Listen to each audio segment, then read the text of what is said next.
change the colors. That's it. That's good. It is the right color for this video. I'll try not to be too long. It's fine, I like hearing you talk. You like hearing me talk?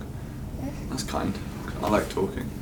Alright, anyway, welcome back to another video, guys. Welcome to my hotel room in Qatar. Now, if you watch my video from the World Cup semi-final, still not really over it, to be honest. Okay, I am over it. I'm over it. The World Cup is 4 years away.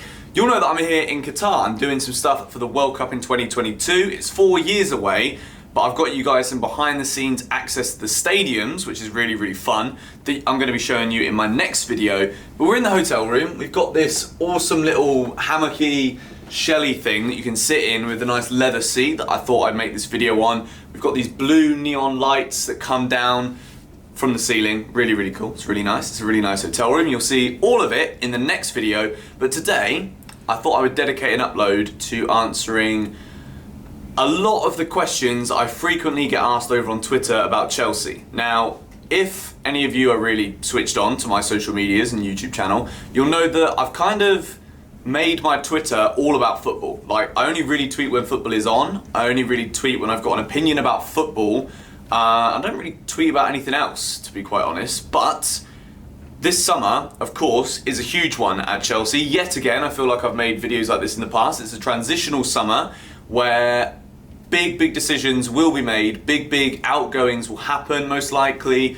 And we need to make the right signings for Sarri, Maurizio Sarri, who is our new manager. Plays some beautiful football, Sarri ball, as some people call it. He's come from Napoli, and they played some of the most attractive football, if not the most attractive football in Europe last season. And quite frankly, it's an exciting appointment. But before we get into it, I do want to say Antonio Kante, Chelsea's manager, Premier League winners medal, FA Cup winners medal in 2 seasons. I think that's pretty spectacular considering the state we were in when he took over at the club. And I am a little bit upset that Kante is gone, but I'm also aware that it was probably the best thing for the club. We can't allow all of the turmoil that happened towards the end of last season. You remember the Willian Instagram photo where he just put the trophies over Kante to pretty much eliminate him from the photo. We can't allow things like that to drag the club down even more than a lack of Champions League football already does. So even though Kante was brilliant for us, we loved the passion on the sidelines, we saw less of it towards the end of last season, and it was probably, in the climate that Chelsea operate in these days, the right time for him to go. But anyway, without any further ado, I've got a load of questions from Twitter about Chelsea. Most of them, you can probably guess them already. I'm going to give my opinions on them. Of course, as with any of these videos, it is just my opinion, and I may make some of you agree with me, some of you may disagree. I'd love to hear your thoughts in the comments down below. But anyway, first one, Ben Tyson. If you had to choose a player to join Chelsea, who would it be and why? Okay, let's go with the unrealistic ones first. I want Mbappe, 19 years old. I think if you sign him and manage to keep him for the next 10, 15 years, you're going to have a player that will probably win a Ballon d'Or. Unrealistic, I don't think, well, he's just not going to come to Chelsea. In terms of a realistic signing that I would actually like to see at Chelsea, I think that now Ronaldo has gone to Juventus, I don't think the thought of signing Dybala is actually that much of an unrealistic idea. I don't think he would, again, it would break Chelsea's transfer record if we were to somehow go in and buy Dybala, but I think he'd be a great player for us. I think he is, obviously in the World Cup, I don't even know if he came on for Argentina. It's kind of a weird one because he's been such a great player now for the last couple of years, and he's obviously got so much promise because he's still young. I would like us to bring in Dybala. Next question from Ben Parsons. Who would be an ideal replacement for Eden Hazard? Okay, very short answer to this one. There isn't an ideal replacement for Eden Hazard. I think the World Cup showed that he is right up there now in the top 5 players in the world. Again, that could be something that you disagree with, but personally I think the guy is just absolutely phenomenal. Don't think Chelsea have ever had a player with as much technical ability as Hazard does. I think we've been absolutely blessed to have him at our club since 2012.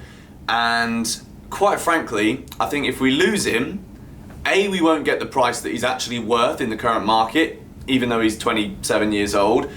But the main thing is I don't think anyone is as good as he is in his position. I think a player we could bring back in to the Premier League would be Gareth Bale. I think if he's going to go anywhere, he's probably going to go to Real Madrid, which means that, again, Bale's place in the side, which has been questionable itself in the last couple of years, and with this going Asensio just being absolutely world-class for Real Madrid, Bale could be on his way out. He'd be a decent replacement. If we're being very blunt about it and we're rating players out of 10, I'd say Eden Hazard is like a 9. He needs to score more goals to be like a 9.5, 10. Gareth Bale would be an 8.5, in my opinion. So it's not quite Eden Hazard, but he's good enough. More than good enough. Next question, which is kind of one that repeats itself a lot. Opinions that Hazard may be on his way to Madrid. Obviously, like I've just said, with all the things I've given him in terms of the praise in the last minute and a half or so of this video, I'd be gutted. He's my favourite Chelsea player right now. I think he is one of the most graceful players we've had, luckily, to play at Stamford Bridge. It would be a disaster, really. I think this season obviously is a huge one because City are going to be strong again, Liverpool are going to be very strong, United under Mourinho, they're always going to be good. Spurs, not really made that many signings, if any. I don't even actually know anything about Tottenham's transfer ongoing, so tend to just steer away from that one as much as I can. But Spurs are going to be good again. Arsenal are going to be strong under a new manager. It's going to be like a little mini revolution potentially at Arsenal. So we're going to really need to step it up. And if you lose your best player, it's kind of a bit of a disaster before anything else has even happened. So that's my opinion on that. Who do you want to replace Courtois? From what I've seen of Alisson, I would rather Schmeichel. Here's the problem with signing Kasper Schmeichel. We wouldn't get as much money for selling Courtois as it's looking at the moment. It's like 30 odd million or 35 million. Bit of a joke in my opinion, but yes, his contract, this is his last year. We can only come to expect that. Leicester value Schmeichel at £50 million.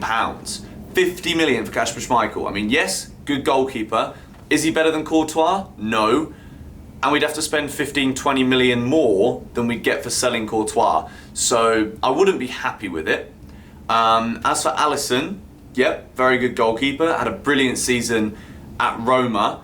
But it looking like now he's pretty much destined to go to Liverpool. So pretty much rule that one out the window. As for Kasper Schmeichel, I'd rather we spent 50 million on Jordan Pickford. Do I think they should have let Kante have another season?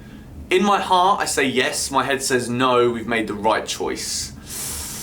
Do I think Michy Batshuayi will be part of Chelsea next season? Now, here's my opinion on Batshuayi. Obviously, I've got the tattoo on my wrist, which means I'm kind of more inclined to say that I want him to stay at Chelsea. But he scores goals. There's no one can deny that the man is a goal scorer.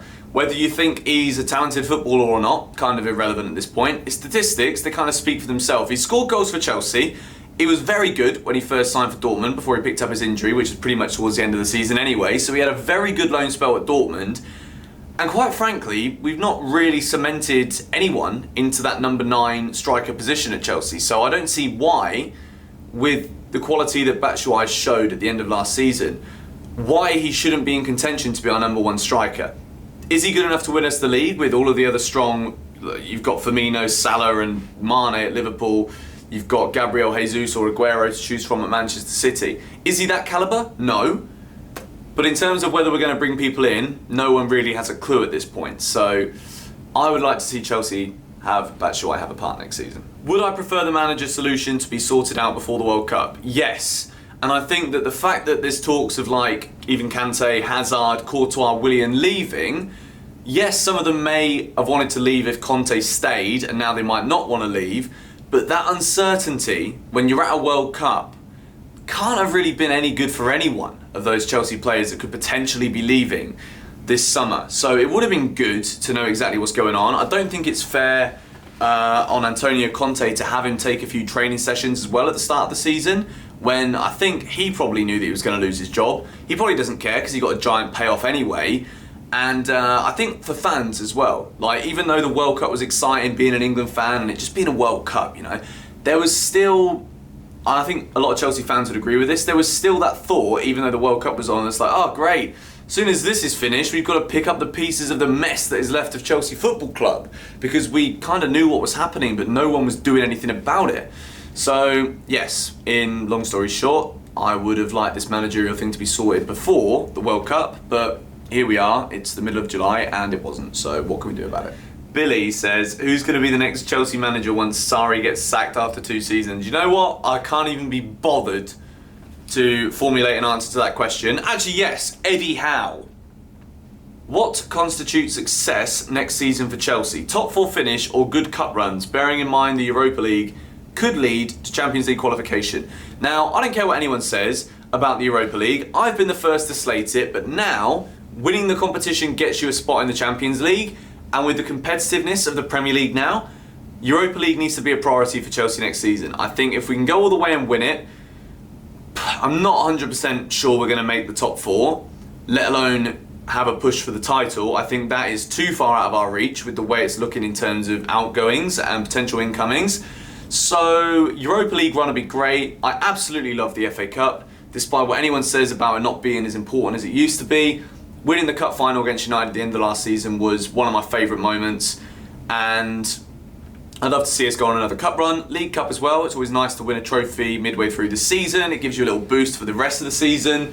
Top 4 again. It's one of those things. Say for instance Hazard does stay and Kante does stay, yet we don't get Champions League next season. There's no way we keep them beyond that. It's just like another 1 season thing. So getting in the Champions League again has to be Chelsea's priority, no matter what. But I must admit, I think our best chance of doing that is by winning the Europa League, because I think the Premier League is going to be too competitive, and if Sarri ball doesn't work, we're going to miss out. Should Chelsea really go for 36-year-old Petr Cech? No. I think we've seen, despite what Cech has done for Chelsea Football Club, he's been our best ever goalkeeper, hands down in my opinion. He's not the same. As much as it would be nice to have him back for like 1 or 2 more seasons, he's 36 years old, he has deteriorated, and I think it would be a step back now from Courtois. So it sounds great in here again, but head says no. Should we sell Morata? Absolutely not. What do I think of the Hazard-Courtois potential bundle deal to Real Madrid? Personally, I can't stand it. Well, Adam Khalil, I can't stand it either. Yes, the club should be doing everything in their power to keep Hazard in particular. Courtois, he's wanted to go for a while, so maybe it's best to let him go now. I've heard rumours of like £150 million for both of them, which would be a disaster of a deal for Chelsea. That's about 80 million under what we should be going for. You know, I think there's no reason why Hazard can't go for in excess of 160, 170 million himself. Courtois, it's looking like 35 million is the figure now. Again, he's way more, his value is higher than that as a goalkeeper in 2018, but it's what we're going to have to put up with because he's got 1 year left on his contract.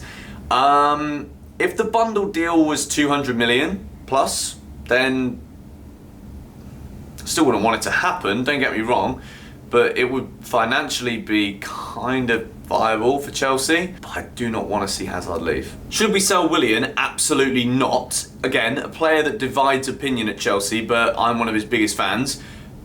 No, you can't sell Willian, particularly if you're talking about losing Hazard as well. There's no way we can sell Willian, particularly if we make that foolish mistake like we did for selling Matic to Man United last season. If we sell Willian to United, I'll be fuming. Not that that will affect anything at Chelsea Football Club, but I'll be pissed. Am I excited about the Europa League next year, or do you think it will be a hindrance for Chelsea? I think it will make us struggle more in the league, but as someone who makes travel videos and football videos, it's kind of going to be cool if we get some like unique cities in Europe to be able to travel to. This is me just like really clutching at straws now, trying to find positives of not being in the Champions Leagues. Instead of like your Barcelonas, you might be going to somewhere random in Latvia on an October evening, which could be interesting. But other than that, obviously, no one really wants to be in the Europa League when you're used to the taste of Champions League football. But it is what it is, and like I've mentioned in the previous question, it is an opportunity for us to get back in the top 4 if the Premier League is going to be too much to ask for this season. So I'm looking forward to it in its own unique little weird way, but I'd rather the Champions League. Going to miss the anthem. That is everything. I think I've answered most of the questions that people have right now about Chelsea. If there's anything else, please feel free to tweet me, and if I haven't answered it in this video, I will respond to the tweet.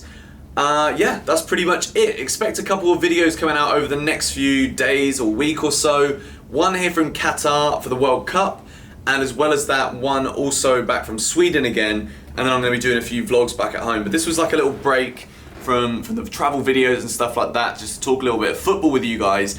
And I will be doing a Premier League predictions video at some stage very soon, so expect to see that also. Thank you for watching, thank you for being patient. I've started to upload a lot more again recently, and it's nice to see you guys enjoying the videos. If you did enjoy this one, be sure to leave it a like, a thumbs up, or a dislike if you didn't like my opinions. Maybe it's not warranted of a dislike. Just let me know your thoughts in the comments down below. I can't believe I'm going back to this whole like talking about likes and dislikes thing.